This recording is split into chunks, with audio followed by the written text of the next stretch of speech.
இந்த கனவுல வந்து இந்த கெட்ட கனவுகள் வர்றது, தூக்கமின்மை சரியா இல்லாம இருக்கிறது, இதெல்லாம் வந்து பார்த்தீங்கன்னா, இத பேலன்ஸ் பண்றக்காண்டி தான்.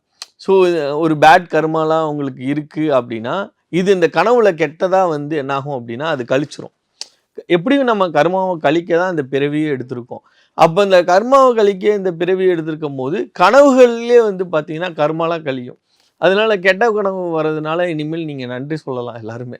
ஆக்சுவலா உங்களோட கன எல்லாம் பயப்படுவாங்க. பேய் கனவுல வருது, பாம்பு என்ன கொத்துற மாரி வருது, ரொம்ப பயம்புறுத்துறமான அமானுஷ கனவுகள்லாம் வரும். அதெல்லாம் நெனச்சு பயந்துகிட்டே இருப்பாங்க. அவங்கலாம் தேங்க்ஸ் சொல்லலாம். ஏன்னா, அவங்க இ அவங்களே என்கிட்ட சொல்லிலாம் கேள்விப்பட்டுருக்கேன். சார் நான் இத்தனைக்கும் டெய்லியும் கோயிலுக்கு போறேன், விளக்கு போடுறேன், செய்றேன். ஆனா வந்து என் கனவுல வந்து கெட்ட கனவு வருது, தூக்கமின்மை இருக்கு அப்டின்றாங்க. இதுல என்னன்னா, அவங்க கர்மாவ இப்டி கழிச்சிட்டே போகுது. அந்த கனவுகள்ல பயம்புறுத்தும், தூக்கமின்மையில பயம்புறுத்தும். பட் வந்து இத தாண்டி டே டூ டே லைஃப்ல வந்து அழகா இருப்பாங்க. ஸோ கர்மா கழியுதுன்றனால அவங்க நிச்சயமாவே சந்தோஷப்படலாம்.